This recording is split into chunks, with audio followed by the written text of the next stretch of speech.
test of customer service and bias, a black CEO decided to visit his own bank undercover to experience firsthand how regular customers were treated.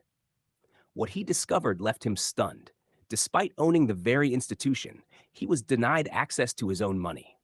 This incident raises important questions about racial profiling, financial discrimination, and the everyday struggles that minorities face, even in institutions they lead. The CEO's experience sheds light on systemic issues within the banking industry and serves as a wake-up call for the need for change. Go undercover.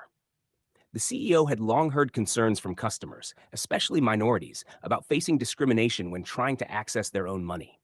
Stories of excessive questioning, unnecessary delays, and outright denials troubled him. Wanting to see the reality for himself, he decided to go undercover as an average customer. Dressing casually and keeping his identity hidden, he walked into one of his bank's branches with a simple request to withdraw money from his account. He expected smooth service, but what happened next revealed a disturbing truth about his own institution. Visit. Dressed in everyday clothing, the CEO entered one of his bank's branches, blending in as an ordinary customer. He walked up to a teller and politely requested to withdraw a significant but reasonable amount of money from his personal account. At first, the interaction seemed routine. The teller asked for his ID, which he provided without hesitation. However, as the transaction progressed, he noticed subtle shifts in tone and body language. The teller examined his ID with skepticism, glanced at him repeatedly, and then called over a manager. Instead of a smooth withdrawal process, the CEO was met with unnecessary scrutiny, an experience many black customers have reported when dealing with financial institutions. What should have been a straightforward transaction was about to become an eye-opening moment of discrimination. Service. As the CEO waited for his withdrawal to be processed, the teller hesitated. After whispering something to a nearby colleague, they informed him that they couldn't approve the transaction. When he asked why, they gave vague reasons, claiming they needed further verification, suggesting his ID looked suspicious, or that the withdrawal amount required extra authorization. Despite providing all necessary documentation and having more than enough funds in his account, he was still denied access to his own money. The situation escalated when the manager arrived, reinforcing the denial without offering a valid explanation. The CEO, still undercover, felt firsthand the frustration and humiliation that many black customers experience when simply trying to access their rightful funds. CEO's reaction and attempt to reason. Shocked by the denial, the CEO calmly questioned the bank employees. He asked why his valid ID wasn't enough and what additional verification they required. Despite his polite demeanor, the teller and manager remained firm, offering excuses rather than solutions.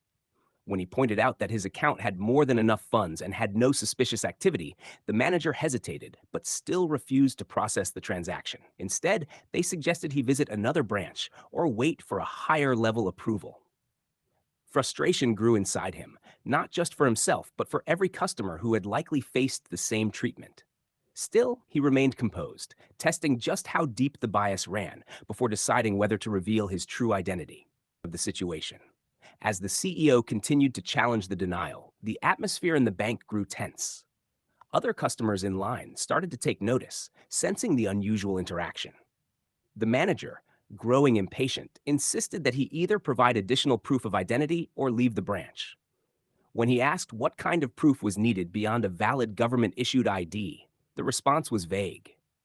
The teller nervously glanced at the manager, who suggested they might need to call corporate for further verification, a process that could take hours. Sensing the situation was escalating unfairly, the CEO calmly but firmly stated that he would not leave without his money. At this point, a security guard approached, signaling that the bank was preparing to remove him. The CEO had seen enough. He realized that if this could happen to him, the owner of the bank, then countless others were likely facing the same discriminatory treatment every day. As the tension reached its peak, the CEO decided it was time to reveal the truth. He took a deep breath and calmly stated, "I'd like to speak to the regional director." "Oh, wait, that's me." Silence filled the room. The teller's eyes widened in shock, and the manager, who had been so dismissive just moments ago, suddenly looked panicked. The security guard hesitated, realizing the man they were about to remove was actually the head of the entire institution. The CEO pulled out his business card and placed it on the counter. "I own this bank," he said firmly, "and I just experienced exactly what so many of our customers go through. This is unacceptable." The staff fumbled to apologize, scrambling to process his withdrawal. But the damage was done. The CEO had just exposed a major issue in his own organization, and he was determined to address it. Issues. After experiencing the discrimination firsthand, the CEO realized this wasn't just an isolated incident. It was a symptom of a much larger problem in the banking industry. Racial bias in financial institutions has long been a concern, with studies showing that Black customers are more likely to face unnecessary scrutiny, be denied services, or be questioned about their own money.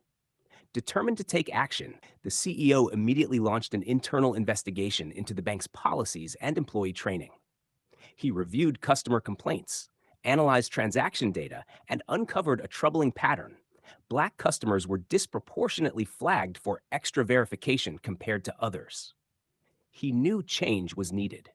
He began implementing mandatory diversity and bias training, revised company policies to ensure fair treatment, and introduced stronger oversight to prevent discrimination.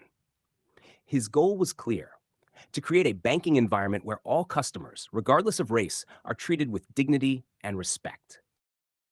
After uncovering systemic bias within his own bank, the CEO took swift and decisive action. He called an emergency meeting with senior executives and branch managers to discuss what had happened and demanded immediate policy changes. Key actions he implemented: 1. Mandatory bias and diversity training. All employees, from tellers to upper management, were required to undergo training on racial bias, customer service, and fair banking practices. 2. Revised transaction policies. He removed unnecessary barriers that disproportionately affected minority customers, ensuring that ID verification processes were standardized and applied equally to all. 3. Customer feedback mechanisms. A new system was introduced for customers to report discriminatory treatment, with direct oversight from senior management. 4. Secret shopper program. The CEO expanded undercover testing at bank branches to monitor employee behavior and ensure compliance with fair treatment policies. 5. Accountability measures. Employees found engaging in biased behavior faced disciplinary action, and managers were held accountable for fostering an inclusive banking environment. With these changes, the CEO aimed to rebuild trust and ensure that no customer, regardless of race, would ever experience what he had gone through.